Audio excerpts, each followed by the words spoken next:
Okay, here we are, session 7, or perhaps 6, perhaps 7, of our Maximos the Confessor seminar.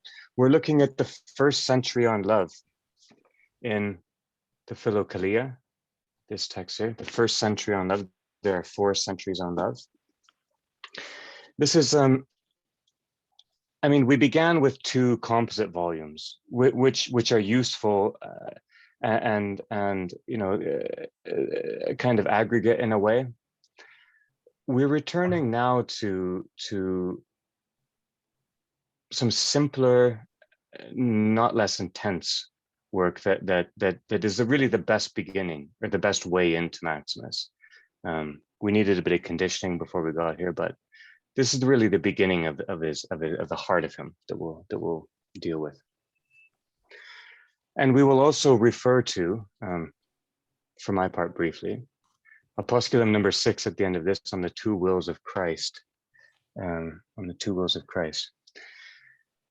Okay. Now I want to speak for a little bit to try to set up some ground and then turn more concretely to the Philokalia, glancing at the Opusculum number 6, but ending more concretely with the Philokalia, which is where we may begin. I like to think of theme, I like to think of, okay, what kind of thing could be said to name or govern the evening. The themes in my mind this evening are, through the question of dwelling, the difference or the distinction between staying with things appropriately, between that and straying with things inappropriately, staying with things appropriately or straying with things inappropriately.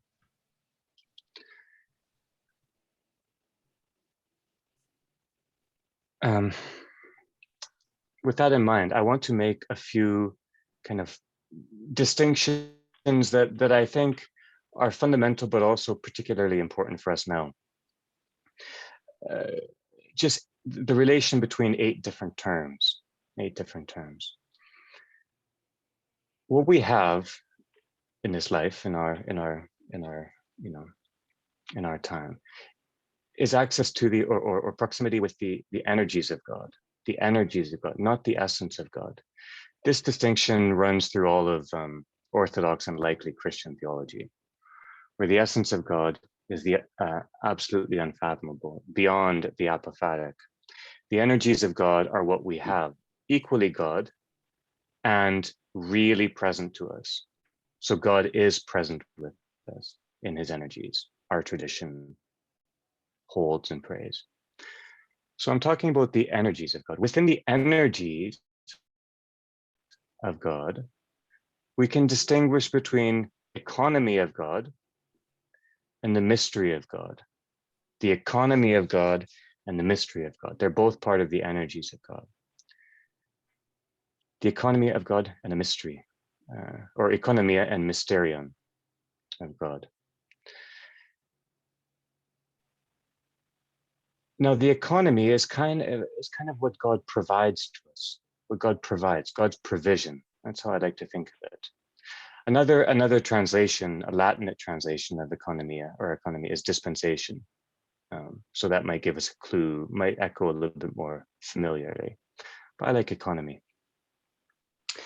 God's provision is in economy. The mystery of God is God's profound reserve, his fathomlessness, right? So what is provided and what is in fathomless reserve? That's the economy and the mystery. Within the economy of God, different things are emphasized. So emphasis is appropriate to the economy of God, and emphasis gives us particularity. Emphasis gives us particularity. The realm of the particular is the realm of the economy of God, given to us through emphasis. The mystery of God, mysterion, the kind of movement or attentiveness appropriate to that is presence, another familiar term, right? Presence is appropriate to the mystery of God, and presence gives us fullness. So emphasis is appropriate to the economy of God, and it gives us particularity. Presence is appropriate to the mystery of God, which gives us fullness. And to be absolutely clear, this is a distinction. These are integrated realities. It's not a dualism. The energy, the economy of God and the mystery of God are one.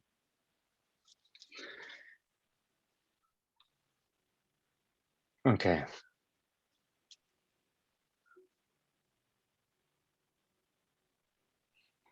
So hold that in mind just for one second. Now, in the Opusculum number 6, on the two wills, I want to glance at this rather than delve into it now. I think I'm very wary myself of wondering or pondering on the whole idea of will. I think that's a mystery that I don't fathom. So I want to be very careful. But what I take from this short text is the insistence that what is true and what is Christ and what is of Christ is both fully human and fully divine. Christ is fully human and fully divine. That affirmation seems to me the heart of the quandaries and conversations around two wills and two natures and so on and so forth.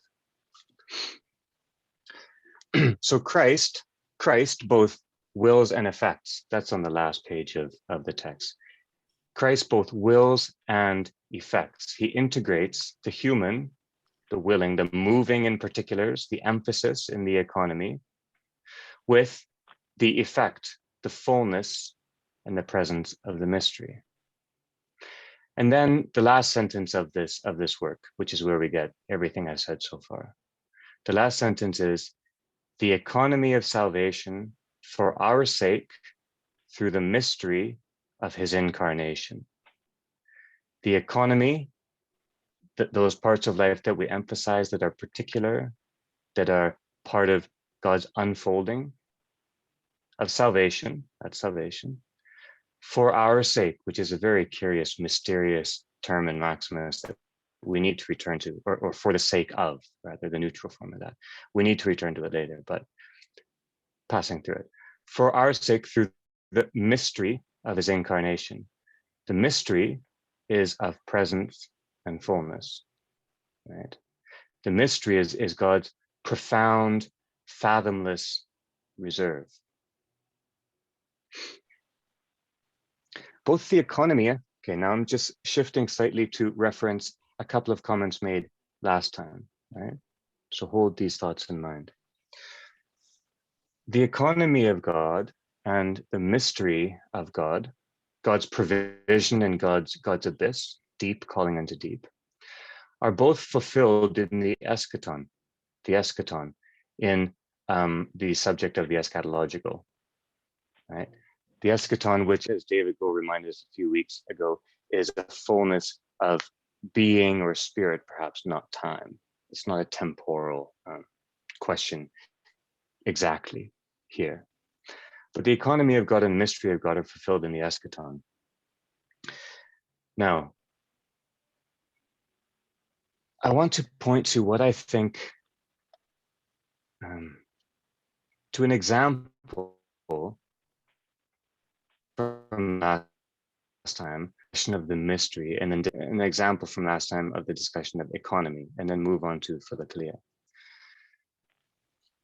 Last session, David Goes spoke, I think, in the language of the eschaton, in eschatological tones, let's say, when he said things like communion is distinct or separate from concupiscence. All right, that was one of the lines, the gems last time. Communion is distinct or separate from concupiscence.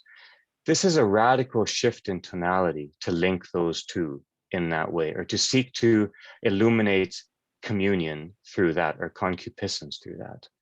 It's a radical shift in tonality. It's not staying on a kind of cruder or passionate level.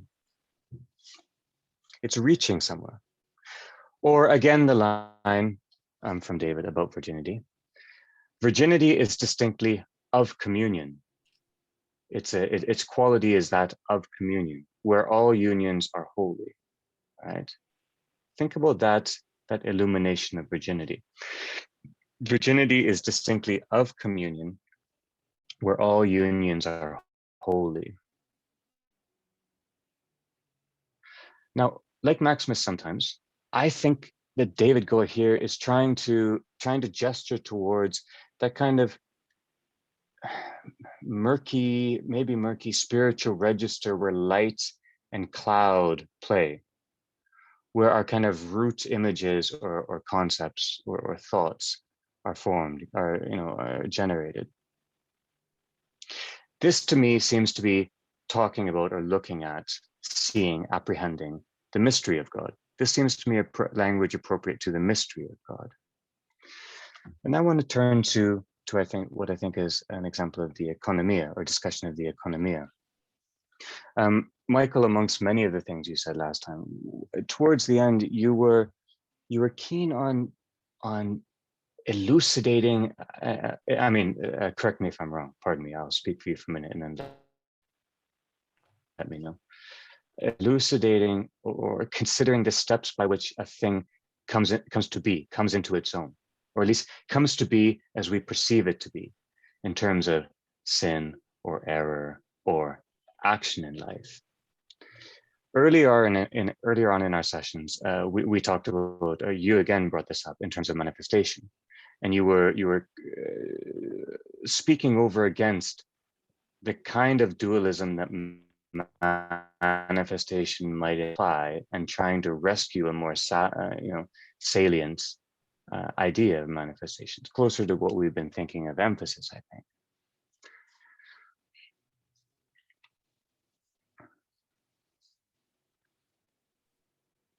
Now, emphasis gives us particularities.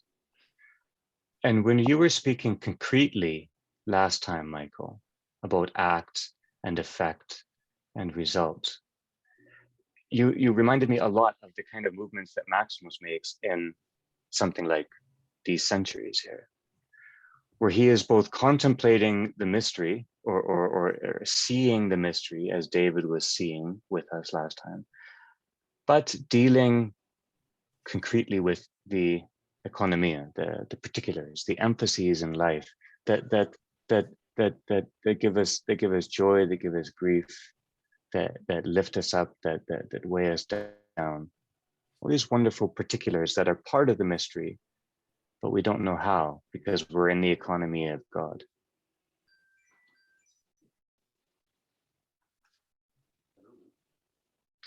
Okay, so now holding that in mind too, I want to move on to the Philokalia. Just to consider a little bit, and then to walk into some passages and hopefully open up to more conversation. Now, these centuries on love, they're written as in point form. We're reminded again that someone like Maximus is not trying to write or articulate or create a systematic theology. I think the move in our tradition, in the Orthodox tradition, is between prayer and insight and then elaboration. The insight, the elaboration comes from prayer and arises as it does from prayer. It doesn't come from mental exertion or from systematic tendency. And so these are aphorisms. Aphorisms. We defined aphorism a few sessions ago as, apohorizine, what is gathered from the horizon, what is distilled from the whole definition of the surrounding spiritual life. Now, aphorisms are concrete, right? Back to the emphatic, to the particular, they're concrete, and they're simple. Simple is a quality that Maximus ascribes to the divine often. Moreover, these aphorisms, these thoughts, these linked insights are of the desert. They're distinctly of the desert. And by that we mean of the tradition of the desert fathers and mothers, who often spoke in brief aphorisms, apophthegms, with vivid imagery and sometimes stark contrasts in language. So these centuries are of the desert. They're also of a desert community. They're also of a desert community. Maximus is assuming his audience are those like unto him, familiar with the desert, used to these sharp shifts of tone, to sometimes stark, even demanding imagery or figures.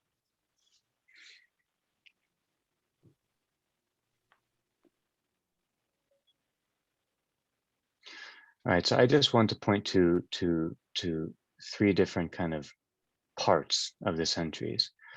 First, to what I think of as the horizon, what gives us the definition, the landscape, the horizon of what he's talking about. And then second, a pair of passages that I think give us the compass within that horizon, the direction or the orientation within that horizon. And then thirdly, I just want to point to two magnificent passages, which I think, in which I think Maximus indicates the scope of what he's talking about, just how far he's looking and how deeply he's been granted or been given the possibility to see. So look at, please turn, it's page 54 in the book. Or number 9. It's number 9 in the first century, the 9th statement in the first. I'm going to read 9, 10, 11, and 12. And what I'm going to do is just read these passages, make a few comments, and then read the second set of passages, make a few comments, and then third, and then we can return to them. But I won't spend a very long amount of time on them immediately now. So 9. Since the light of spiritual knowledge is the intellect's life, and since this light is engendered by love for God, it is rightly said that nothing is greater than divine love. Okay, in the first of these centuries, of these 100 texts, first and second, Maximus provides a kind of taxonomy of love through other passions, or let's say virtues. Here, he's not doing that. He's linking several very, very key terms closely together: light, life, love, and God, right? So when he's talking about love, this is the company he's keeping: light, life, love, and God. And going on to number 10. When in the intensity of its love for God, the intellect goes out of itself, ecstasis, right? Ecstasy. Then it has no sense of itself or of any created thing. For when it's illumined by the infinite light of God, it becomes insensible to everything made by him, just as the eye becomes insensible to the stars when the sun rises. Note that word infinite, right? And other iterations as we read on. For when it is illumined by the infinite light of God, it becomes insensible to everything made by him. Okay. So where are we here? It's not just love anymore. It's intense love. It's longing. It's yearning. It's eros, right? And this love really can approach and love the infinite light of God. The infinite light of God is lovable as we understand, or as the greatest of us amongst us, like Maximus, others, understand love. All right, number 11. All the virtues cooperate with the intellect to produce this intense longing for God, pure prayer above all. All right. The only point of virtues is for the sake of the intensity for God. The only point of all virtues, anywhere and everywhere, is this. That's the register on which we're speaking. It is foreign to any moralistic considerations. And then 12, just the first part. When the intellect is ravished through love by divine knowledge and stands outside the realm ecstasis, outside the realm of created beings, it becomes aware of God's infinity. 3 things: ravishing, God ravishes us. This again is erotic language, not unfamiliar in our tradition, in our liturgies and in our tradition. David Go has thought a lot about this, so perhaps you'd like to pick this up later, David. When the intellect is ravished through love by divine knowledge and is ecstatic to the realm of created beings, it becomes aware of God's infinity. There we are again. God's infinity is not only lovable, but we can become aware of it, whatever that means. So that to me is a kind of miniature horizon of what we're looking at. The themes, what is linked with the themes, the activity connected with light, love, life, and so on. Now, can we turn to number 52, please? Not page, number 52. Now I want to talk a little bit about how Maximus gives us direction or compass within this horizon of light and life and love for God and ecstatic, intense longing for the infinite light of God and so on. Number 52. In time of trial, do not leave your monastery. That's my favorite line in all of Maximus. In time of trial, do not leave your monastery, but stand up courageously against the thoughts that surge over you, especially those of irritation and listlessness. Interesting, huh? These are the worst kinds of thoughts. For when you have been tested by afflictions in this way, according to divine providence, within God's economia, your hope in God will become firm and secure. In time of trial, do not leave your monastery. There you go. Do not stray, hoping for something better. Stay, but stay appropriately. And then over to 58, number 58. Number 63. Pardon me. This reminded me of you, Michael, and some of the things you were saying very much last time. This and also another one we can get to later. But 63. We carry about with us impassioned images of the things we have experienced. If we can overcome these images, we shall be indifferent to the things which they represent. For fighting against the thoughts of things is much harder than fighting against the things themselves, just as to sin in the mind is easier than to sin through outward action. Elsewhere here, Maximus clearly distinguishes between the passion that is layered onto the image and the image itself, which is neutral and not dangerous per se. So we're to stay in our monastery and not try to rid ourselves of our experience of our life, but to try to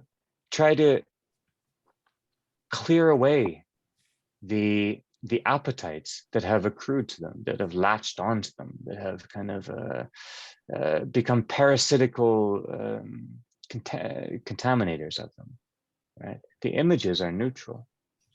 All right, now on to the last thing. These are number 97 and number 100, please. Number 90, right at the end, it's page 64. 97. And this, I think, then indicates the scope of what he's talking about in a way. 97. The pure intellect, okay, what he was just talking about, that has overcome impassioned images. The pure intellect is occupied either with passion-free conceptual images of human affairs, there you go, or with the natural contemplation of things visible or invisible, or the light of the Holy Trinity. Each of those things are holy. Each of those things are of and through and with the pure intellect, by which he means a holy soul, a holy disposition, right? Occupied either with passion-free conceptual images of human affairs, or with the natural contemplation of things visible and invisible, or with the light of the Holy Trinity. Now that to me is a pretty good definition of what at least I understand to be what we've been following Goa, what we've been trying to understand is a virginal soul or a virginal character. This is close to what is meant by virginity. It's about this, not about something else. And then look at number 100. When the intellect, when the nous is established in God, it at first ardently longs to discover the principles of his essence. But God's essence, God's inmost nature, does not admit of such investigation. Remember, we're not talking about the essence, we're only always talking about the energies. But God's inmost nature, God's essence, does not admit of such investigation, which is indeed beyond the capacity of everything created. The qualities, okay, that's one thought. Here's a second thought. The qualities that appertain to his nature, however, are accessible to the intellect's longings. I mean, the qualities of eternity, infinity, indeterminateness, goodness, wisdom, and the power of creating, preserving, and judging creatures. All right. These qualities are accessible to the intellect's longing. Mm-hmm. Yet, of these, infinity, there you go, back to where we began. Only infinity may be grasped fully. And the very fact of knowing nothing is knowledge surpassing the intellect.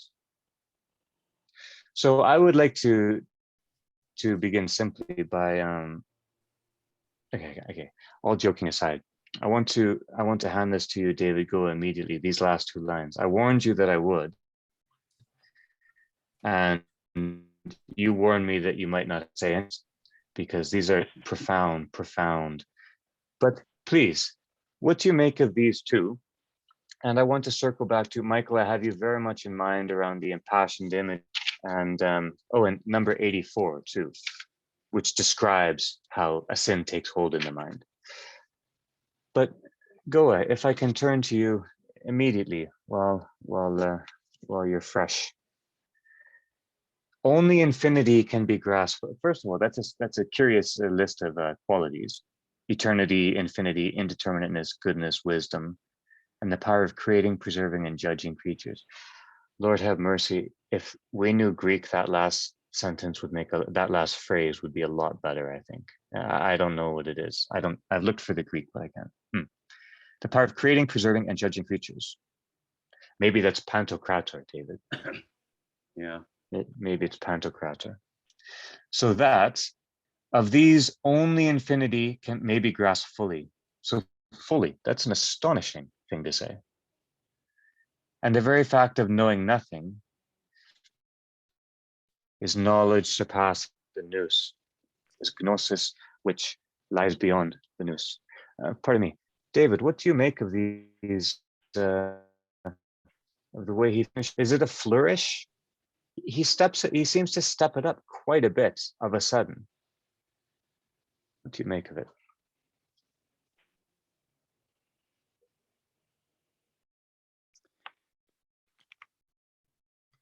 Well, I think I would prefer to shape this, yet of these,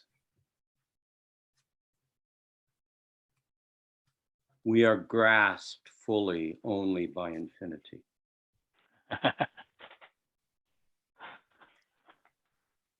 And the very fact of knowing no thing, because infinity is no thing, the very fact of knowing no thing is knowledge surpassing the intellect, is love, is the awesomeness of the encounter of love. As Gregory of Nazianzus and Dionysus have said. So,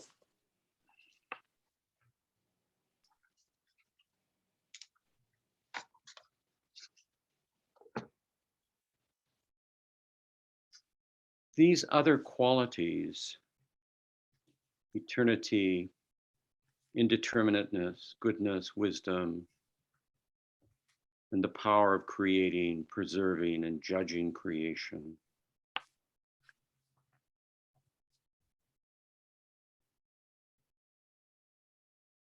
all of those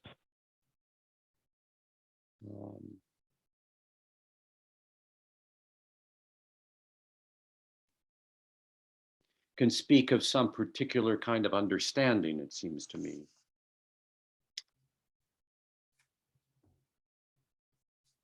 But he is wanting to say, or to invite us to recognize that there is another place, another kind of disposition.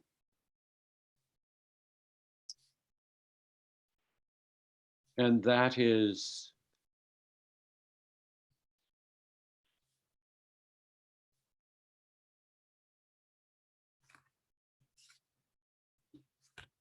where you do not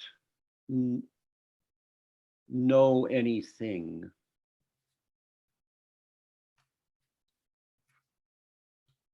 but you glimpse. I don't know if it's appropriate for me to say you just glimpse the dynamism of the way things unfold, which is infinite to us. I mean, we cannot put it in a box. We cannot make something of it.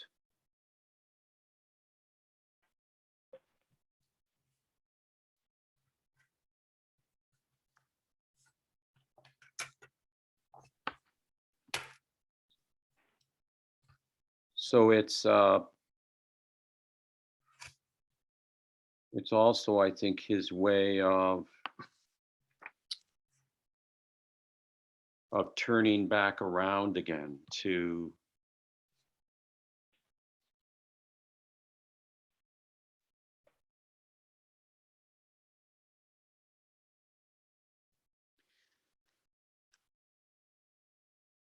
that which can grasp us, and in so doing, everything else becomes new.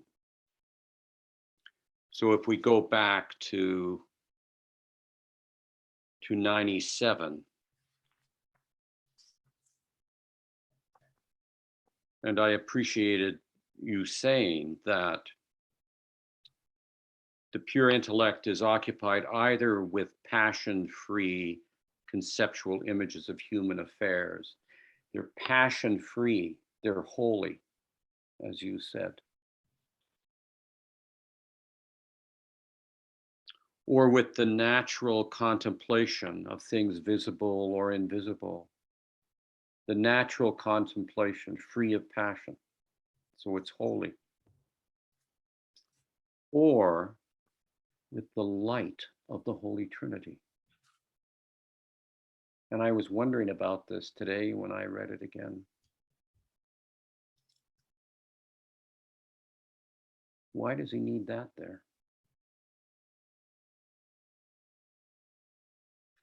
Well,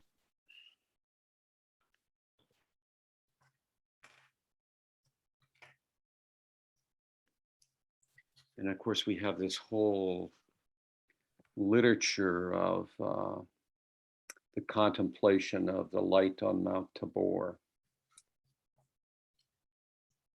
And I certainly don't. I've never come near it, so I'm not sure what it's pointing to, except that it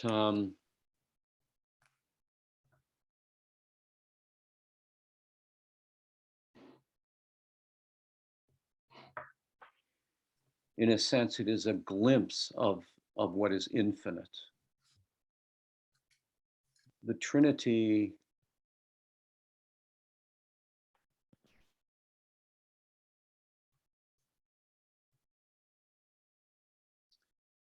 the Trinity is that kind of dance. And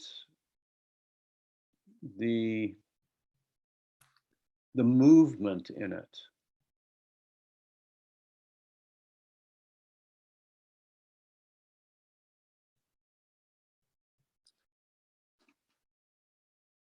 both the presence and the unfolding is so palpable.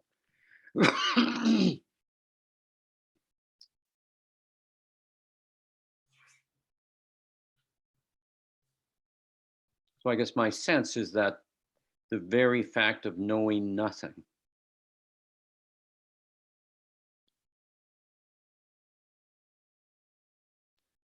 of not presuming,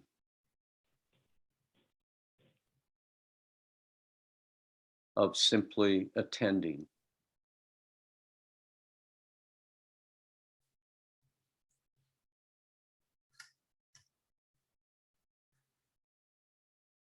that surpasses how we normally think of the intellect.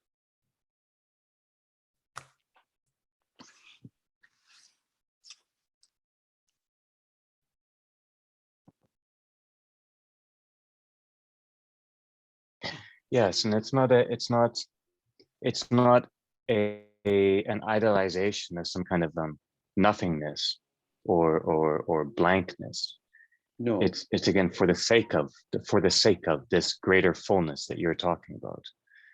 Yeah, this is why it's always confused me when people translate apophatic as negative, because a different way of reading it, a much poorer way of reading it, would go along that line. You knowing nothing, negating, and what you've done, David, beautifully, is walk through the heart, I think, of these two lines, just beautifully. Your way of rendering grasp twofold is completely appropriate, I think, and clearly that.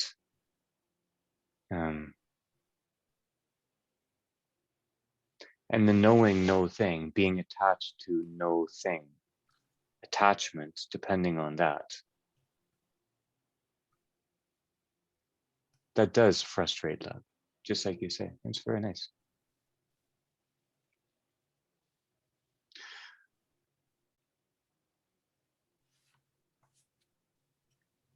What do you make of his line, the natural contemplation of things visible or invisible? I mean, you glossed it nicely there earlier. The passion free, the holy contemplation, the holy perceiving, the holy apprehension, as we were saying last time. But I'm wondering about things visible and invisible. This generally is a fairly typical summation of the spiritual life, visible and invisible. So in distinguishing that from the light of the Holy Trinity, and in calling it natural, is he pointing to the extent of human effort and then the bestowal of the fruits of prayer in those two?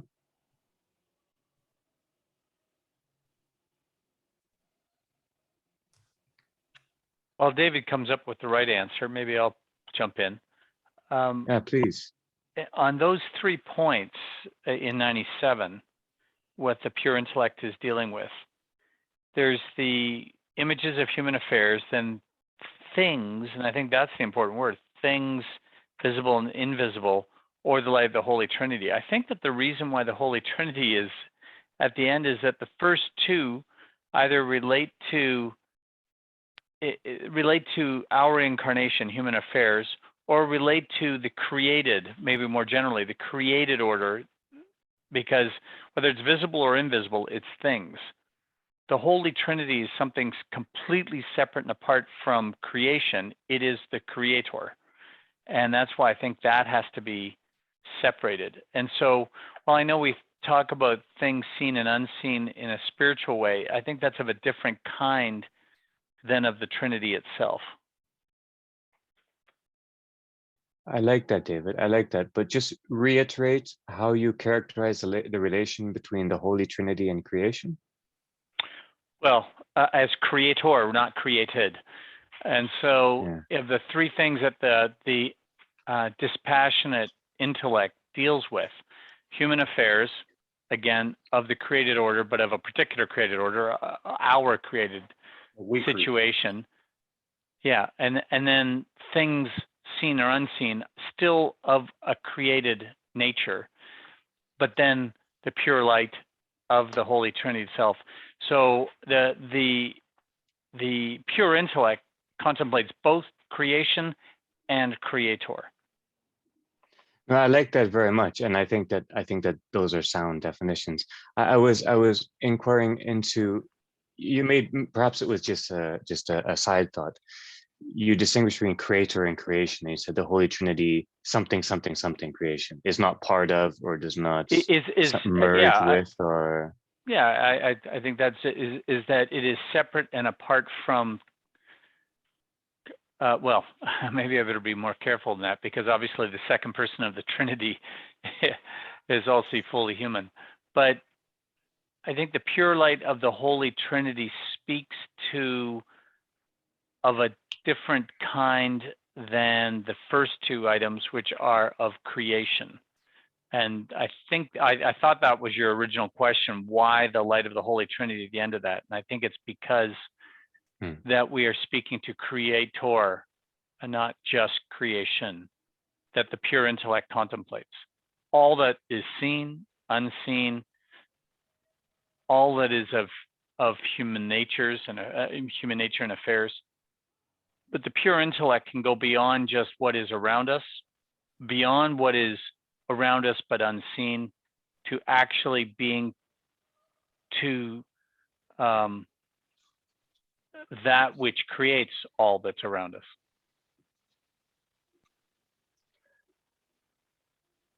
I'm not sure I quite agree with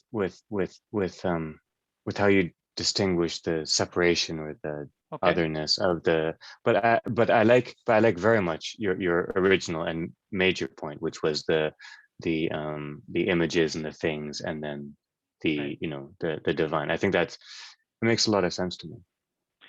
Can I just add, David? I love this, and maybe it's just because of the Protestant error that often happens, where when we're listing the qualities of the Trinity, eternity, infinity, and so often people they assume that's synonymous. Mm-hmm. that eternity is about longevity, or an infinite amount of time or whatever. And here Maximus really makes the point that just by putting it immediately, buttressing the one beside the other, you see that infinity is different than eternity. Mm-hmm. And I loved how you described it, because that isn't how you would describe eternity at all. Mm-hmm. This no thingness is very different than eternity, which is a fullness. Mm-hmm.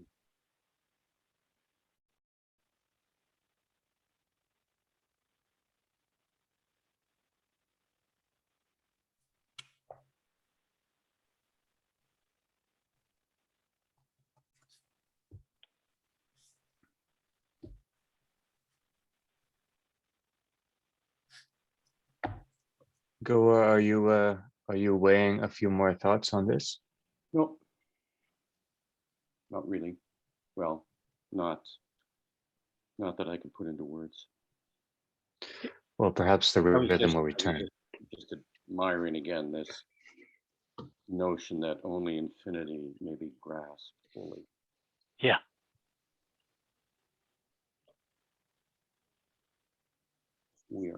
We also have the capacity to be grasped by that which is infinite.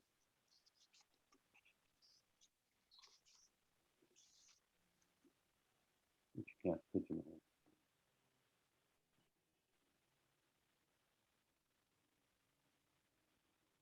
Or reduce to understanding.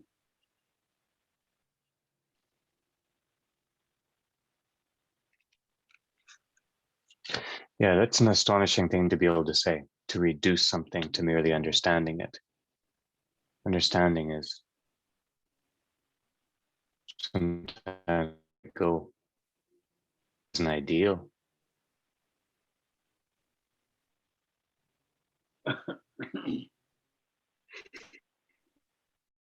This might be a way to distinguish the singular nature of the Trinity, that it's something that, in a sense, when you try to grasp it, this might sound I'm chastened right away because we're not meant to elevate self-esteem. That's a difficult concept for us today, of course. But when oddly enough, maybe because it was repeated, every Sunday when I was young, Athanasius is an abbreviated version of Athanasius's succinct account, not so succinct account in full, but the succinct account that in an Anglican service is repeated, that I had, even during a kind of stark form of atheism, even a kind of virulent atheism, I nonetheless felt kind of grasped with a kind of loose, what I thought, I was probably no doubt mistaken, but thought was a kind of lucidity about the Trinity that made me react. And I guess I was just parroting, words that had come to me through, repetition when I was much, much younger, against the characterizations, somewhat ludicrous characterizations of the Trinity by people who were meaning to disparage it, even though I was, on the outside of any kind of faith. And it's a strange thing. And it just sort of twigged when I was, because otherwise I'd still be floundering with that last sentence that everyone, rightly finds quite astonishing. And this thought comes to me because of what David's inversion, and I think he's entitled to this inversion, which never would have occurred to me, but I feel it kind of releases something in me. If on the basis of the earlier aphorism, number 96, or rather, pardon me, number 97, the one that we've been, you've been explicating. And it seems to me there is a distinction between the kind of intellect that you might have been alluding to, that I was, sort of trapped by last week, when you're invested in a certain way, and your intellect is operating in a certain way, and it's operating in a way quite muscularly to impose an image on reality. And this might go back, I won't try to connect it right now, but to aphorism 63. And there's an image in that sense, which I think is highly problematic. And I've mentioned this probably a few weeks ago. It's what I think is the dominant philosophy of science image that we have, that we don't see reality. We have our beautiful, rigorous models, and we're fine because we adjust these models. But there's a kind of a weird attachment to these models nonetheless, and they're quite a muscular imposition on reality. Whereas I think that the ideal in aphorism 97 is an emphasis on releasing ourselves from a kind of passion underwritten intellect and allowing us to be grasped. And so that goes right to the heart of what David was saying, that to fully grasp in this way, not the intellect buoyed by, I hesitate to say this because it sounds, but I'll say it, guided by a kind of sin. I'm not in a superinflated sense of that word, just sort of systematic missing of the mark. When instead there's something that grasps you, I think that there is a sense in which you can fully, in turn, grasp something, because it's not just you, it's that part of you that is the part that we should all treat as equally divine.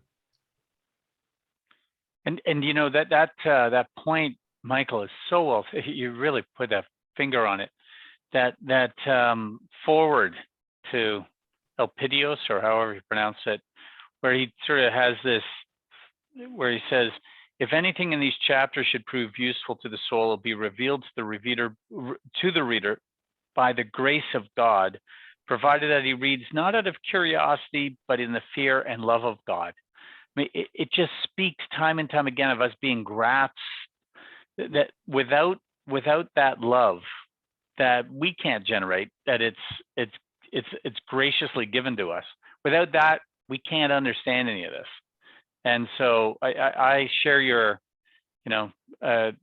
maybe it's for too many decades I've listened to David Goa, where I never want to be cavalier about these wonderful inversions where all of a sudden the latch clicks, and but there is this turning and overturning that goes on with that. So I love that we don't grasp fully, but that we are grasped. And I think that's consistent with his whole, really epistemological way of coming to this.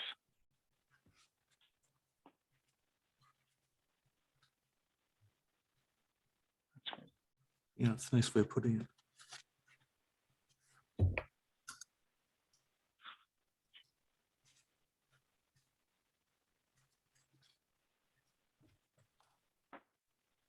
Michael, go on with that, with your parenthetical remark back to 63. But also, I'm based on what you're saying just now, and just on what came up last time and everything else. I'm wondering what you, and then also Lorraine, and also Jennings, and also Goa, make of aphorism 84, kind of 84 to 89 kind of thing. It's about half a page when he first tries to outline how, I mean, as you were doing in a slightly different style last time, Michael, to outline how one can say sin comes to be or comes to be committed, right? But then he makes a number of statements about, this language is sometimes still problematic, the pure intellect, the nous that is proximate to the divine, the holy apperceptive faculty, right? That's what he means when he says the pure, or when we read the pure intellect. But he characterizes a number of things about an intellect free from passions or free from appetites, or when no image arises, again, to put it into passive language. So beginning with you, but then also an open question to the others. Lorraine, I'm looking at you, and Jennings and Goa. What do you make of this little section when he's so careful to distinguish between things?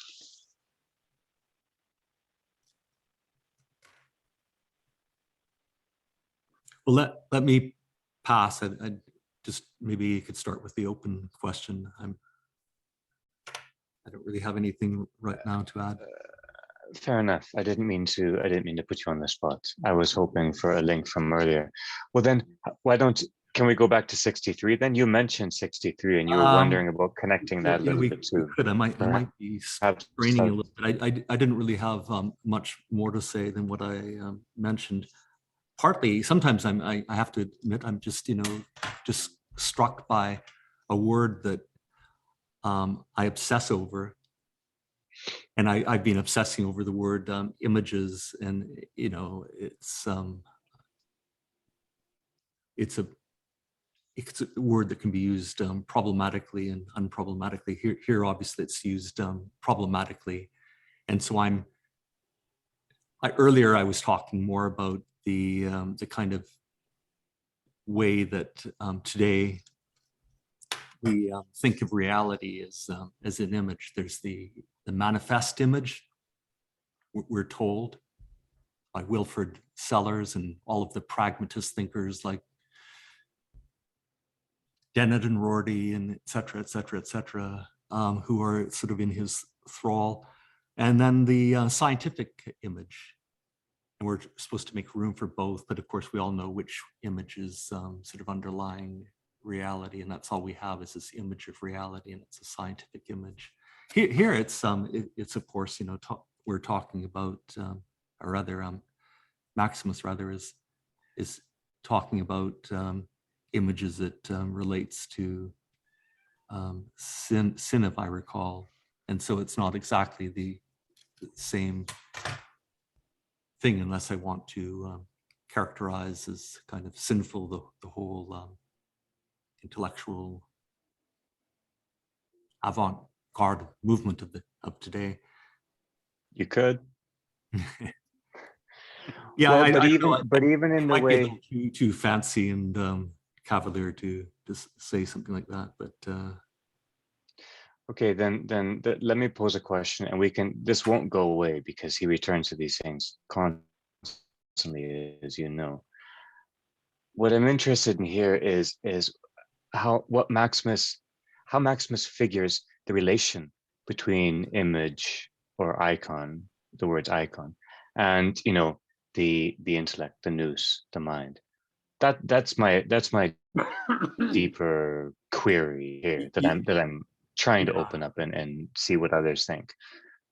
Yeah. I mean, yeah, no, that point I sort of understand, and again I'm just going to be reiterating the move that David Goa made that brought this up in my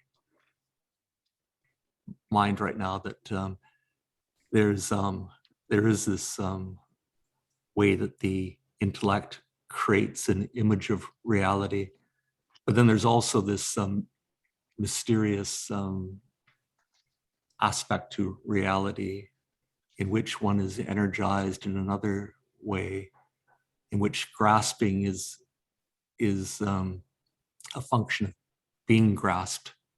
And it's a hard thing to talk about, but when you're grasped, you're not simply projecting an image that you control. It's something deeper than that.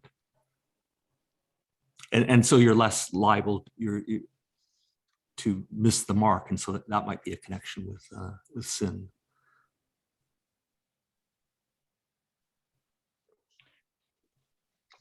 I would say even maybe having an image of the world which you are impassioned about laying onto the world, having to be the image of the world for others, that indeed already is an overreaching. That's an odd extension of one's own self, or one's own contentment. It's hard to avoid, though, isn't it? It is, and that's why this notion of sin is so much more interesting and profound than one that just looks at wrong acts. Yeah, and that's because it seems to me that there must be some kind of illegitimate space between the mind and the image when it begins to go awry, when it begins to become impassioned, or when it begins to become drunk with memory, or when it begins to become concupiscent and therefore not of communion. There has to be some lack of integrity. It's part of why I like the difference between staying and straying. I think when we stray with things, we wander with things, right? And this makes even more sense now after Jennings' beautiful laying out of 97. Yeah, the natural contemplation of things, right? Straying with things. This is what Maximus warns about.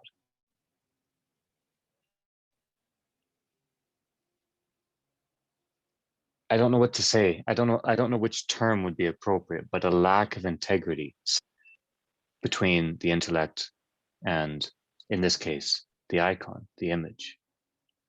Maximus uses the term conceptual image, so he blends speaking and imaging in one, right? It's like what Bakhtin means by the chronotope, where all meaning has to be temporally figured in space and time.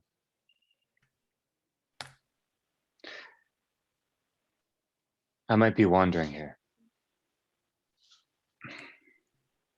but I think there's a space, there's a strange disjunction or distance that we're talking about, which is the beginning of what Maximus indicates by the process of something becoming actually sinful or wayward. But if it doesn't ring a bell with anyone else, then perhaps we should shift our focus a little bit. I'm thinking of it now. It's not prepared thoughts. I think there's something very powerful about that whole idea. And I actually highlighted it in blue, which is my code for, something very important.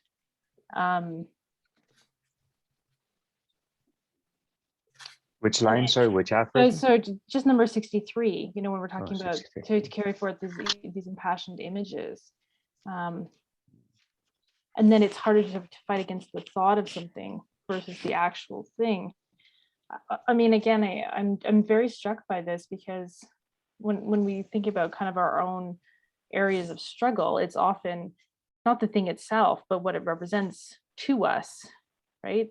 When you're working with someone, when you're often doing therapy, it's not the first thing that people tell you it's the issue. It's actually these deeper underlying relationships to the things that often are the most complicated. And for me, what stands out to this is actually number 70, where he talks about you've not acquired perfect love if your regard for people is still swayed by their character. So if you love someone and hate someone.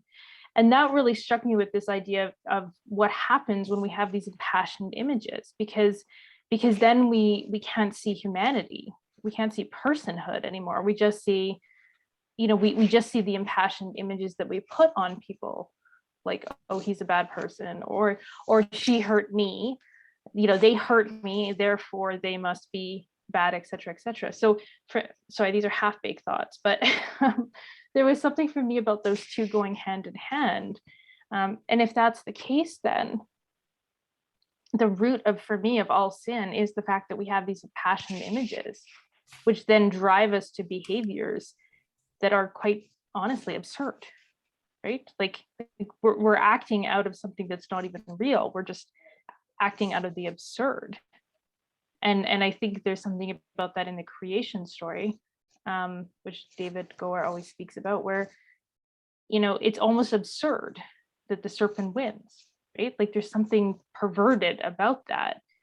And that insanity of action is because we lose sight of what's actually real, what's actually unfolding about us. Anyways, sorry, kind of half-baked, as I said, but I think there's something in that. So I mean, this was a really powerful passage for me. No, that's perfect. What you just said, a very good mining of the comprehension of sin. And David, pardon me, David, go on.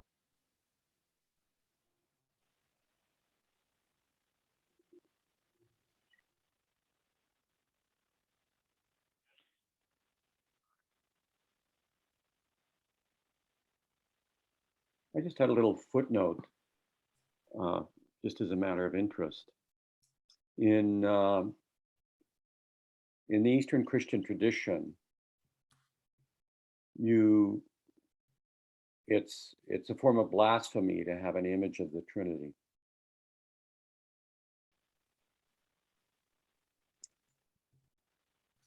And it's curious, isn't it? And in a sense, that's because the Trinity is the least imaginable. It's of such a different order. But just I remember my old friend Heiko Schlieper, the iconographer, who just because it's considered a blasphemy according to the canons of the church, nobody ever pays attention to the canons of the church anyways, which is probably a good thing. But there are Eastern Christian churches which were influenced by Western pious holy painting, where you will have images of the old man, the young man, and the bird. And Heiko used to say, yeah, the old man's passing on the business to the young man. Part of Florida. But it's, and when we go back to what our spiritual ancestors so treasured about the Hebrew Bible text of Abraham and Sarah by the Oaks of Marmary, what they see as a theophany of the Trinity. It's not that there are three angels there or three strangers there. It's not about three.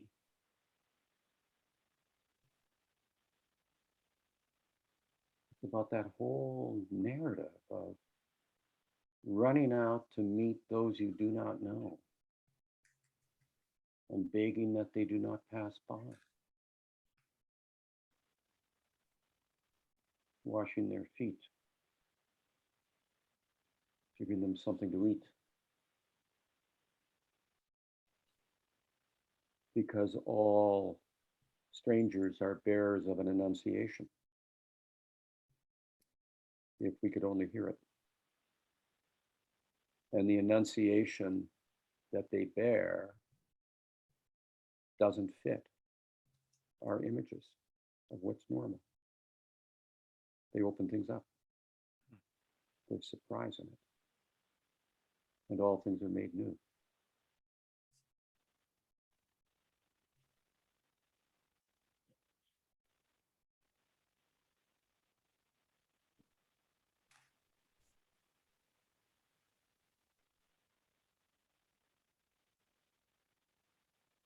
I also wonder too, Lorraine,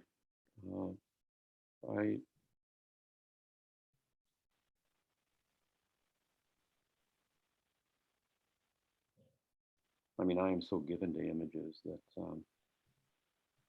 it's a fright.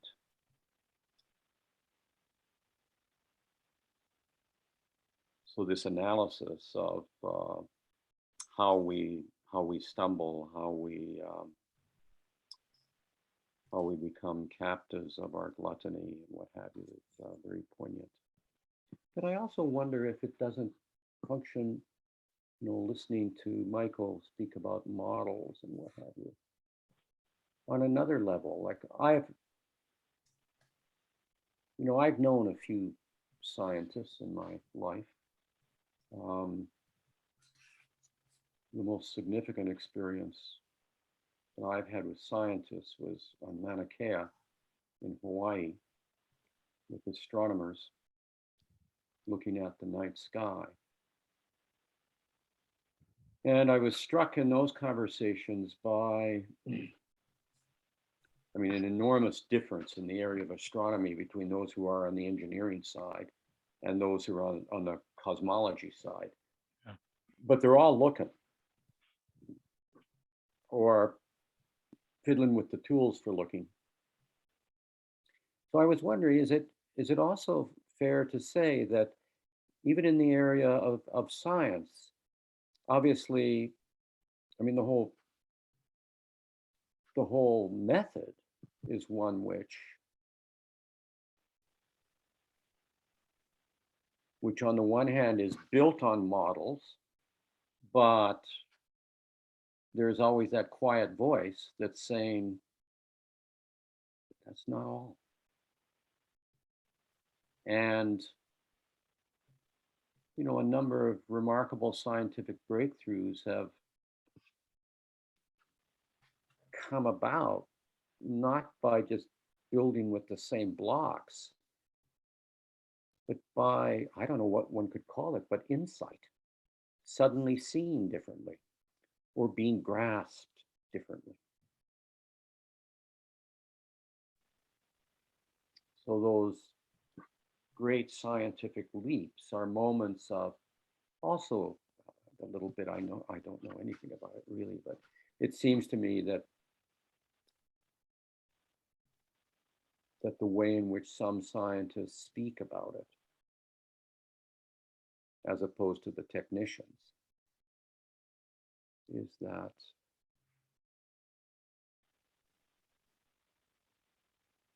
they got a visitation.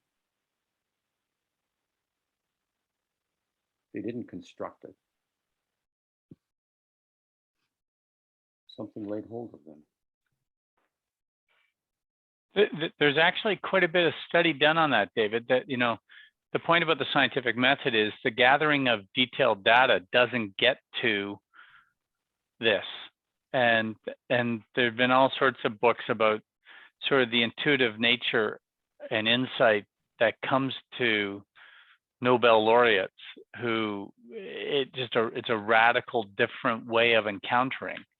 And while the rigorous sort of gathered data just keep plowing through, as I think Polanyi and a whole bunch of others have said, it never answers the question of discovery.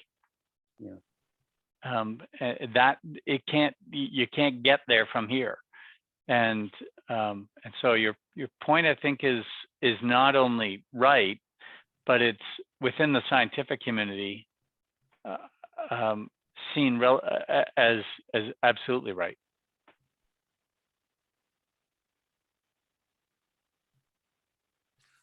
I would just throw in with what David was saying about the technicians, and this is just a broad generalization, but I've been going to a conference every 2 years, a UNESCO conference, which brings together experimental and theoretical quantum physicists with philosophers of science. And I'm always, I just sort of fell by accident into this conference a decade or so ago. And and I had to start attending these talks just because they were in English. But I've often been struck by quite a polarity between the scientists on the one hand. They're usually fairly eminent guys, with Nobel laureates and what have you, and a lot of sort of hard-nosed philosophers of science. It's sort of the area of science that still has a kind of, no one would call it positivism, but a kind of positivistic spirit. And again, I'm just generalizing a tad, but there seems to be a kind of weird arrogance about trying to sort of regiment how you can talk and think about anything, which is strange, even though, because they're just playing handmaid and they think that philosophy is kind of over. And so they're on the one hand very, kind of almost servile, but in a very hard-nosed kind of way. And that's sort of more what I sort of had in mind when I was, kind of, and that's why I was a little reluctant to, go too far in.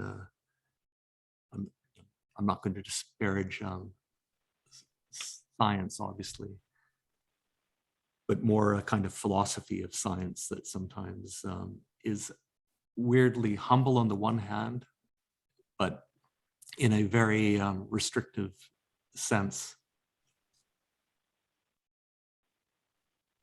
that elevates the human intellect while sort of chopping it off at the knees.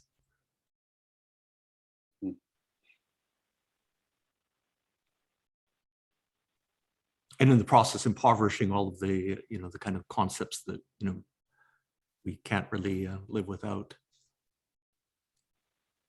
which is free will, being a person, all of these sort of things that are beyond the pale for a certain kind of philosopher.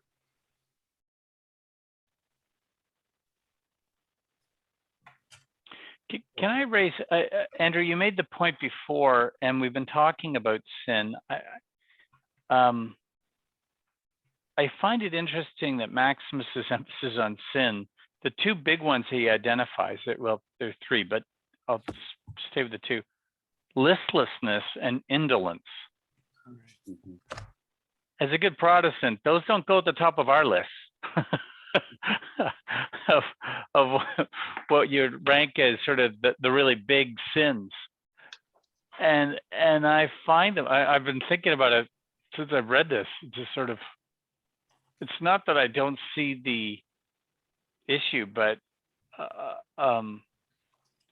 it's much more, it's clearly a more profound sin than, sins, if you want to call it that.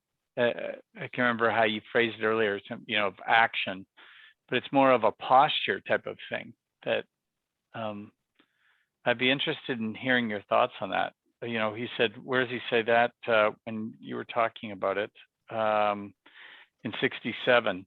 While forgetfulness and ignorance, again, not what most people would think of as as the sins, may only affect one of the soul's three aspects. Listlessness alone seizes control of all the soul's powers and rouses almost all the passions together. I like that you bring it. Oh, sorry, go on. That was it. I ain't got anything No, more. I'm looking to you.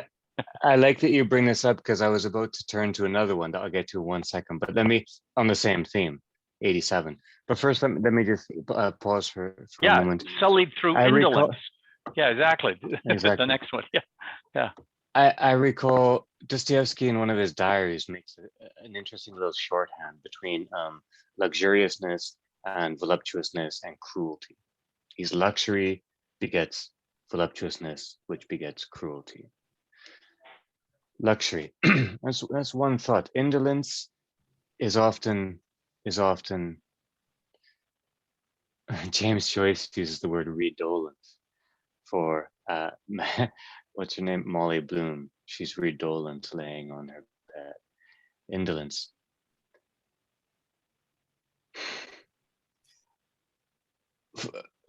Near the very beginning, we asked a question about the will, and we asked, it arose from a discussion about Nietzsche and willing to the will to nothingness and so on. And we said, is it better to will even if it's awry? Like, is the activity of willing something kind of good in itself somehow? Or is it better to be at rest? And we thought of different terms for that, kind of static or in repose, or we have other things. This comes to mind too. But I think that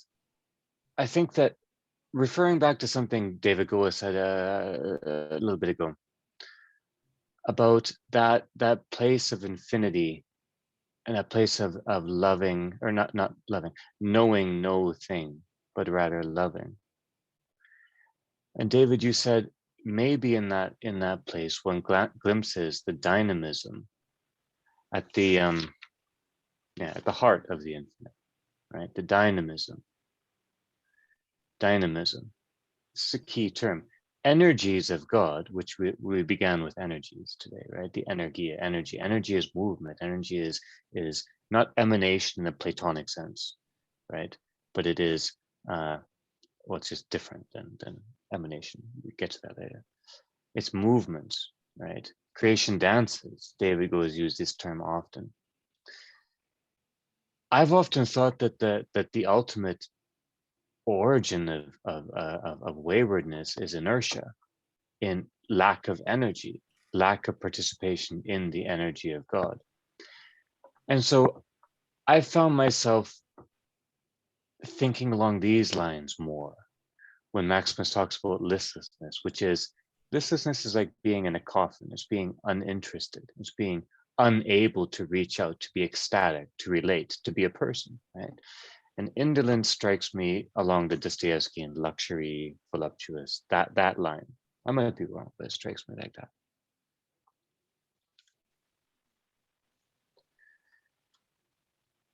When Maximus says in time of trial, stay in your monastery, he's talking about that staying is exactly the opposite to listlessness and indolence. It's a staying full of fervor and full of energy and full of intense prayer and longing, right? Staying with things.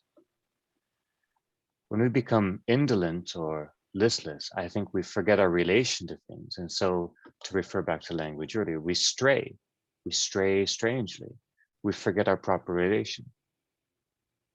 Once we begin straying, we run amok inside. That might be a way into it. Let's think about number 87 to come back to more precisely your kind of textual question, David, because I think that musing might step into the abyss. 87. When in a pure state, difficult again, when proximate to the divine, when holy through prayer, right? The intellect, the nous, on receiving the conceptual images of things. Interesting, receiving. We're into passive. We're into being grasped by language here. Receiving the conceptual images of things is moved, okay, moved to contemplate, to area, to partake and envision, right? Theory doesn't just mean to look at it from at a distance or to observe. It means to see and partake of these things spiritually. But when it is, I'd be very interested in what different ones that you think of the word sullied. But when it is harmed through indolence, while its conceptual images may in general be free from passion, those concerned with people produce in it thoughts that are shameful or wicked. So when the intellect is sullied through indolence, through inertia, through being in a coffin rather than being open to others, through being luxuriously self-involved, while its conceptual images may in general be free from passion, well, if the intellect here is apart from relation and all passions have to do with relation, maybe that's the way of considering it. When the intellect is sullied through indolence, its conceptual images concerned with people produce in it thoughts that are indolent or listless. That's what he's saying. But here he shows us what indolence and listlessness does. It circles around one's own self in odd ways, or it is cut off, insensible to another person. That might be a way of working through some of these ideas. But pardon me, let's open it back up. I just wanted to follow that train of thought. Goa, what do you make of this? Well, listless, I believe, is a kidia. Oh, okay. Yeah. Right. They sin. Yeah. And what is that? It's, I mean, the way it appears, I think,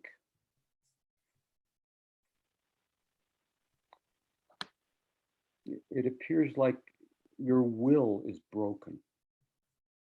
You have no ability to will. There's a stark image of this in Milan Kundera's Between Laughter and Forgetting. No. It's in his play. What's it called? Desolato, where the character, one of the characters is pleading with his friend and saying to him, but we need you in the world.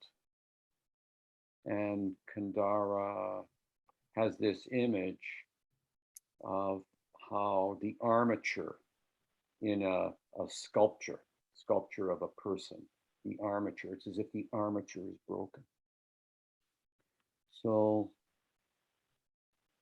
listlessness is the way in which it is often talked about in the literature. It goes back to the stay where you are point, is that when monks suffer from this, they immediately get interested in all kinds of minor things. And they want to go and visit and see how, Father so-and-so is, or they can't sit still. So in a sense, it's a loss of your capacity for presence.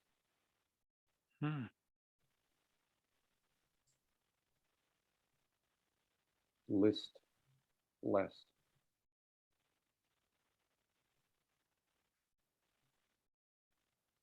And in some ways, I think it is considered, I'm sure you've thought about this a lot, Lorraine. It's considered a very deep form of depression, but it's not the depression that leaves you, hanging your head. It tends to lead you to jump around on things, to be. This is why it's also related to gluttony. Too much, hopping around, not able to focus, not able to attend, not able to be quiet, not able to hear, not able to be present.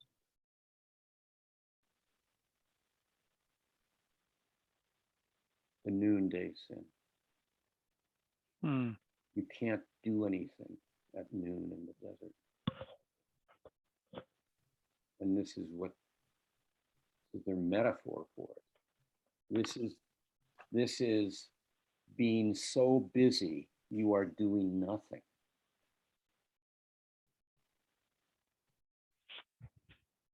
And you are nowhere.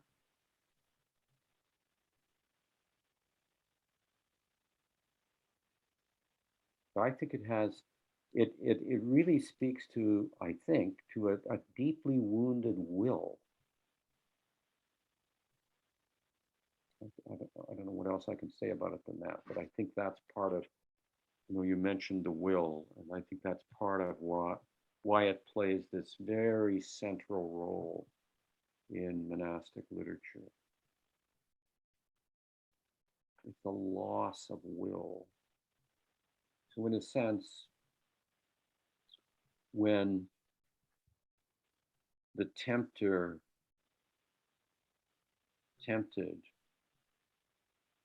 the human nature, the temptation was a temptation to become something that they already were. And the only way they could do it is by forgetting who they were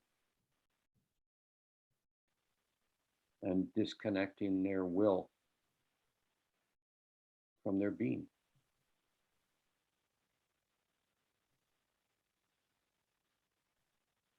I haven't read Kierkegaard for years, but I've often thought about this and thought I should go back and read his book. Purity of heart is to will one thing. But I want to. Oh, I'm sorry. Sorry, just 1 second, Lorraine, because mine is just a slight comment. David, I think that nothing and nowhere where listlessness leads us then, or leaves us, is the antichrist of the nothing and nowhere through which we glimpse maybe some tiny element of infinity. So I like how you ended there with the central quandary, the central turning point here is ever and always illusion and reality. Perhaps not those quite terms, but what is true and what masquerades as true. Pardon me, Lorraine, pardon me. No, not at all. David, I think I'm just trying to wrap my head around, like, I very much have thought about this, and certainly I think I've worked with clients who are very much here. And your comment of a broken will, I think is hugely important. And then talking about this busyness, because when I think about the clients I've worked with whose will have been, I guess to a certain extent broken, it's more of that kind of entombedness, right? Like they're completely stuck, right? They're almost in this kind of limbo in a sort of Aquinas sense. But what made me think about that is that container. And so is will then almost like a container, for lack of a better description, where it's will is what allows us to focus on the singular. And so when we lose that, we almost become fractured, like little bits of glass. And so then you end up having this kind of frenetic, pointless, almost sort of ADHD approach to life, where it's just one thing after the other, like there's no filter, right? And I don't mean to speak badly of persons with ADHD. It's just, when you watch them, you can see that there's no, well, in this case, impulse control. And so it's just this kind of almost one thought after the other to no end. So I'm just trying to get my head around that in terms of the frenetic activity versus what I tend to see with people whose will is broken is more of this, just entombment, where there's almost kind of this sense of like the house could be on fire and they would just lie there. You know what I mean? Like even getting up to save themselves would be beyond them. And so I guess I'm just wondering, because I have seen both sides, but I'm sorry, I'm just trying to wrap my head around that. So I don't know if you have anything about that? Is the will what sort of helps keep us together and keep us moving in one singular direction versus multiple avenues that may or may not be congruent? Is that, or am I completely off? Which is okay too.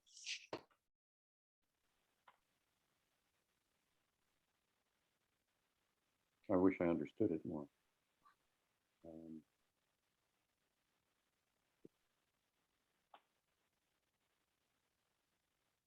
I think in the Desert Father literature, the kind of depression which a person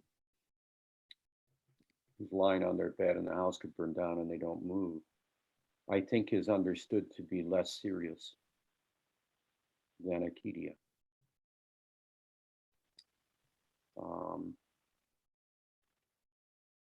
In much of the literature, there are these two different forms of sort of what we would call depression, I suppose. And akidia is often considered to be the most serious.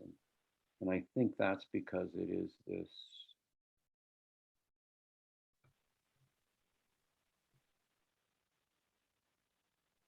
broken or loss of will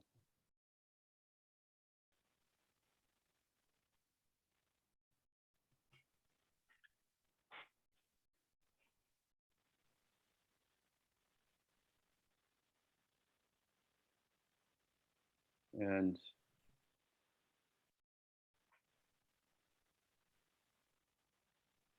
what fills the gap is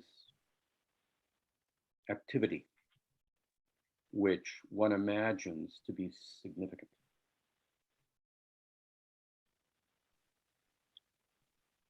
Even though everybody else knows it isn't.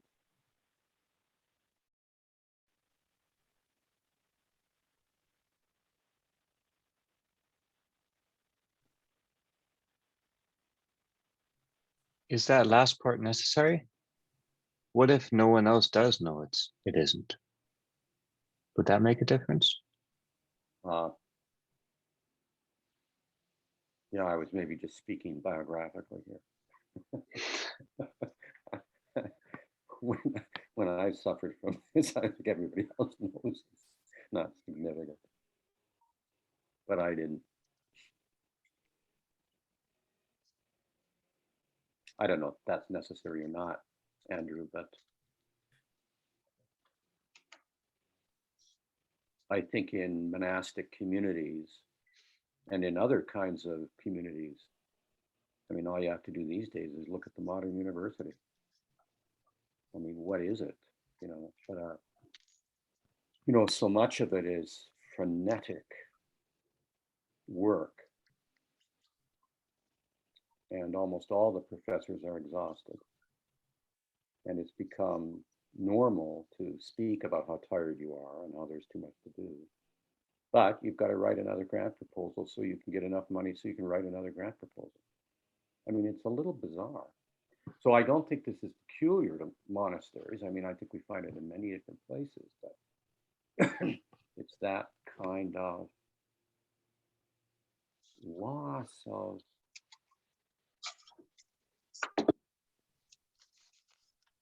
maybe it's the layers of meaning.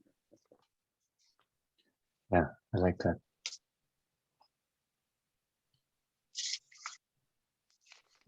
There is that reference, akidia, in here. Maximus draws our attention to the sorrow that Paul speaks to in 2 Corinthians, the worldly sorrow, which Aquinas thought was akidia, where I should quickly get that, root that in that comment in a, there it is. It's in number 41. So Paul speaks about the blessed suffering he causes in others because it comes to repentance, but he sets that off. You go to 2 Corinthians 7. He juxtaposes that with a worldly sorrow. And I know Aquinas speaks of that as akidia. So some pennies are dropping here. And one of the things about Acedia, Kathleen Norris writes their book, Acedia Me, and others have written about it, speaking to, it's not just that you have, a loss of will. It's in part sloth because you're not doing what you ought to do. And within the monastery, it's the inability to pray. Yeah. Prayer. And then you really start getting to, I think, the core of some of the dangerous nature of it. Because prayer is Wow. presence. Yeah, boy, this is really good. There's no presence, there's no prayer.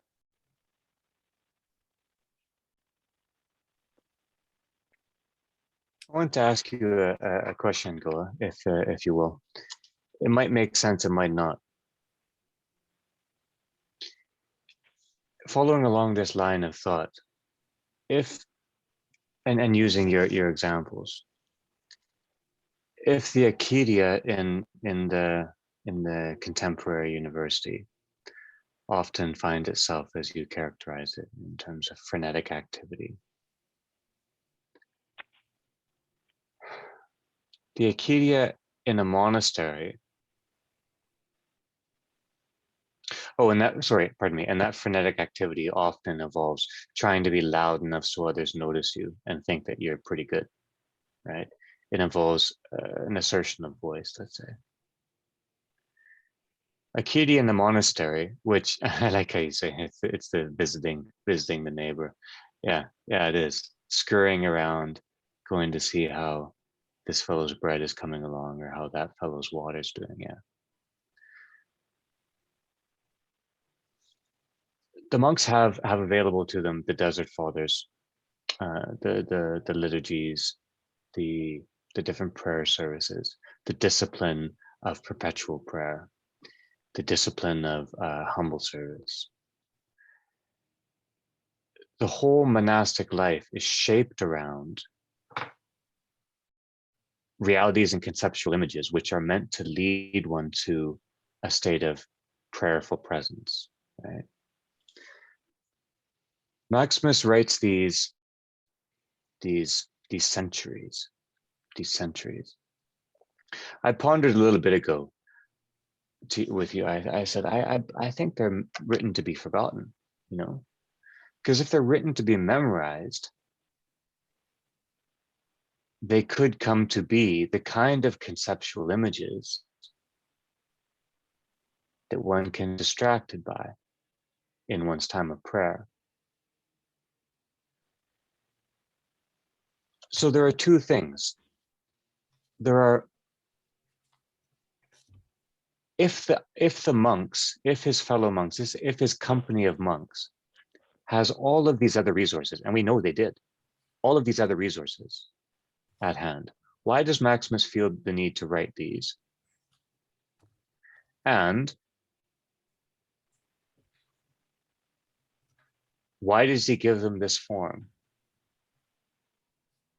And I'm wondering if it's true that they shouldn't be memorized, i.e., let's believe in Maximus's philosophy, but they're meant to prompt one to re-examine or adjust or concentrate again on things as we are.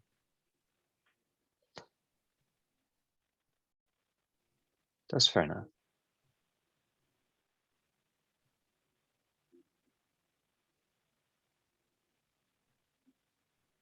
But what do you make of that basic question?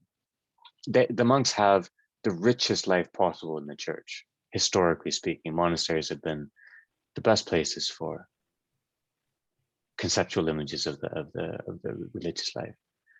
So these don't need to be written. Maximus always says that.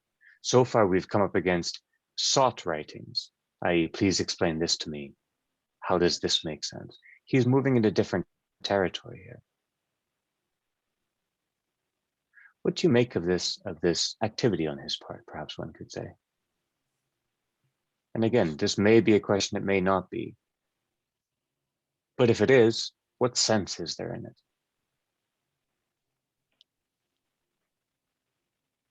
it? I think he's a physician, and he's inviting you to consider your spiritual health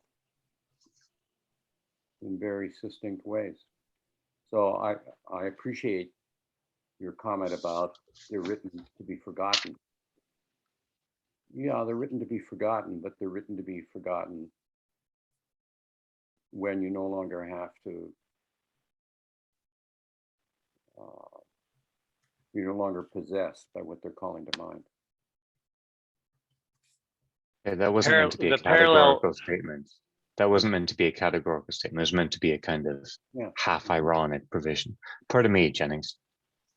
I was just noting the parallel in this about the fear of God, the two different types of it, but the second actually displaces the first.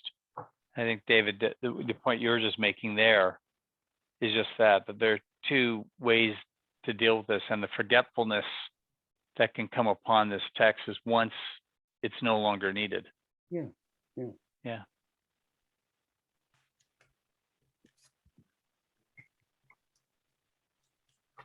I like that very much.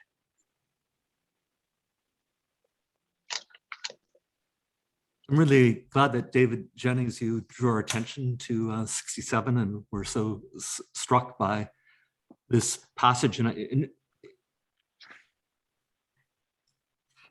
Chaucer famously deals with Accidia or Accidia in what was the tale dealing with Dorigen, a young lady whose husband has gone off to some fatuous crusades, and he's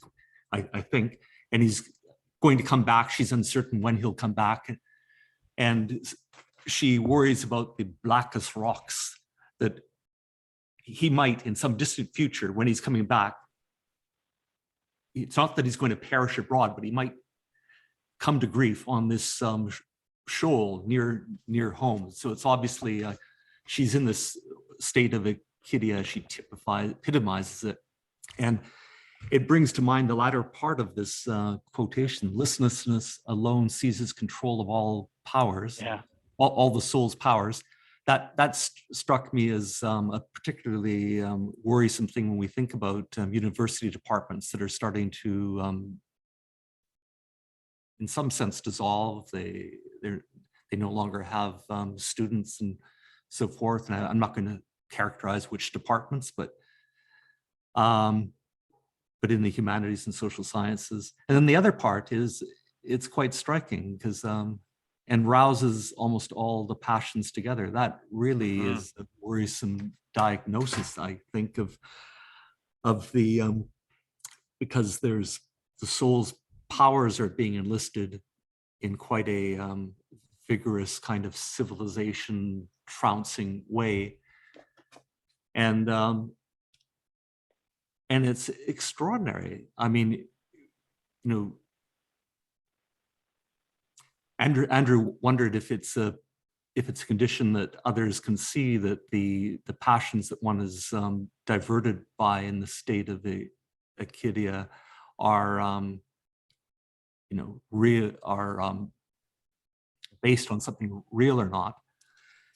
And today it doesn't really matter if you see that. You'd probably better talk delicately around the issue and keep your mouth shut if you don't want to be canceled, because if you notice that some of these passions that are aroused have amplified to the point of absurdity and have led to things that hardly any sane person believes and wouldn't have even thought about articulating 5 minutes ago. And so it's a striking, I've never really thought of the academy as suffering from a kind of accidia, but some of its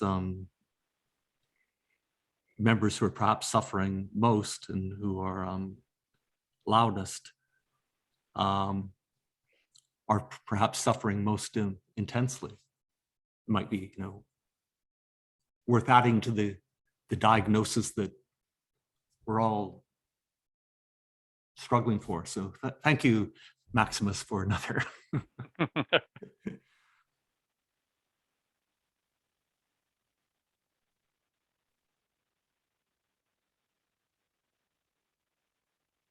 And at the No, end, at the end of 67, he quotes from Luke, huh? You will gain possession of your souls through your patient endurance, yeah. sitting still, It's a sitting still. rather heartening way of rounding out his diagnosis.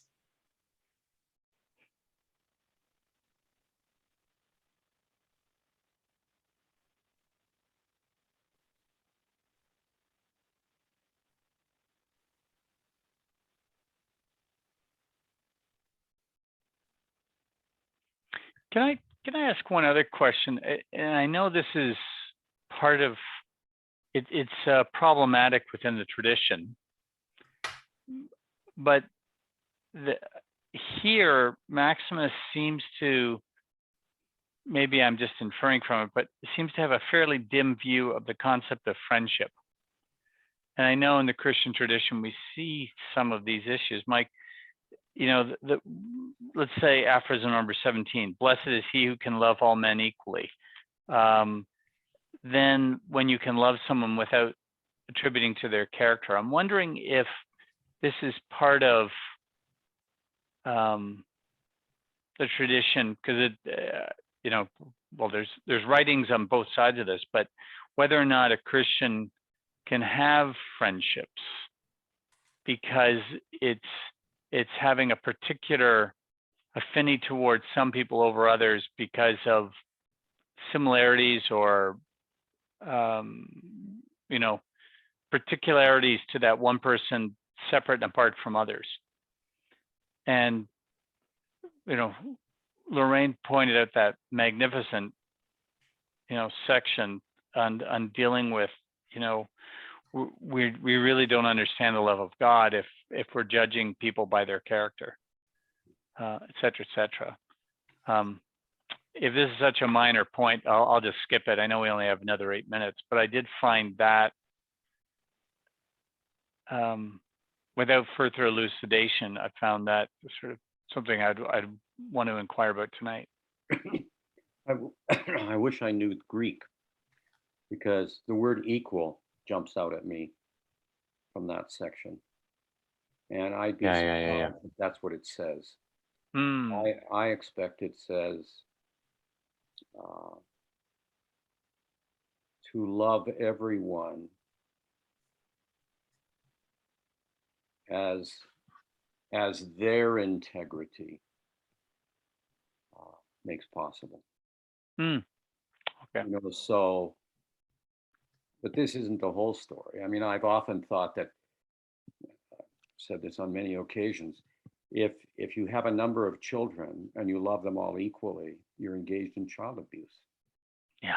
You know, you need to love all of them completely, because that's how God loves us. He doesn't love us equally. That's a political category. At the same time, there is in the monastic literature, I know it's big in the West, a concern for what's called special friendships. Yeah. Which was a euphemism, I think, for homosexuality. Okay. And so that there was this concern that special, well, monasteries are like prisons and they're like military adventures. So it wouldn't be surprising. And also monasteries are places for the tough cases. So lots of people go there that have serious struggles. So it's not unlikely that that sort of thing develops. So I think there may be some echo of that in what he's saying as well.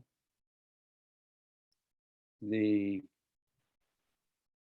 relationship to your confessor, to your spiritual father or mother, is understood to be somewhat singular. And there's a good literature on that. There are dangers in that as well, because people that begin to think they're spiritual fathers usually are demonic. And we've got lots of those hanging around the Orthodox Church. Yeah, I think aphorism 59 speaks to that. Do not permit any abuse of your spiritual father or encourage anyone to dishonor him. Yeah, but, you know, and I can understand him saying that. At the same time, you will also find him saying, if your spiritual father is dishonoring you, but that's an act of real discernment, because just like with anybody who's engaged in with another human being in serious consideration of their inner life, that's a very intimate place to be. So it's dangerous. It's a two-edged sword. It can be unbelievably fruitful, and it can be unbelievably harmful. So I mean, it's a real dance. There was a big concern for spiritual friendship, Christus anomy, and in some sense, I think what Maximus may be pointing towards here, I mean, if you look at when he's writing to these people, these are all of his friends, you know. And so spiritual friendship is keeping ever before your mind the movement of the soul of the other person, and having that, seeking to discern and attend to that, and not to discern and attend to where your passions might arise in relationship to that, Right. that friendship. So I think one could say that he's, and I think we will see this later on maybe, or in some of the other writing, that the concern for the friendship to be grounded in the discernment of the movement of the soul of another.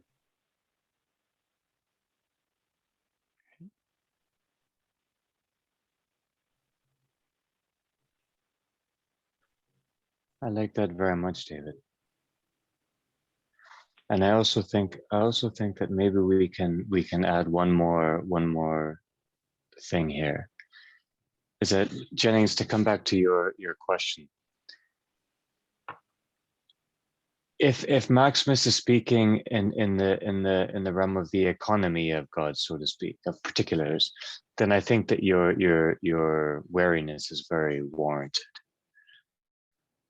But in another sense, if Maximus, when he's speaking about taking care to prefer qualities above personhood, that he's also speaking in a kind of more register of mystery. Okay. Right. And in this sense, maybe part of what he means is that whenever presence is altered by desired inflection, it is a slightly lesser presence on the level of mystery. Maybe that too. Maybe there's an anagogical element to this image, which is about how we treat of images and how we layer desire or appetite onto the images. Perhaps.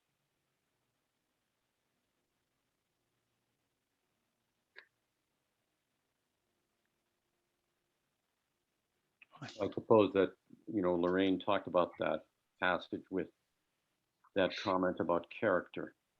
So there's a sense in which if your orientation is towards the character, it is not towards the personhood. Ooh. Every person is the image of God. So it needs to be oriented not towards the characters, which you may like or dislike, be more fond of or not.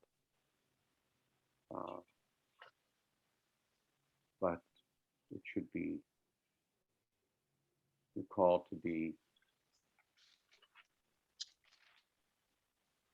to regard the personhood of everyone, and the character of them is secondary.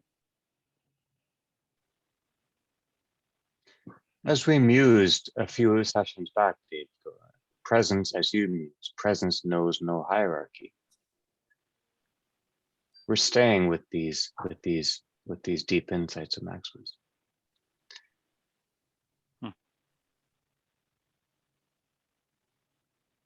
It's 8 o'clock. Shall we wind down, or shall we? Yep. Perhaps. All right. Pardon me. Let me end the recording.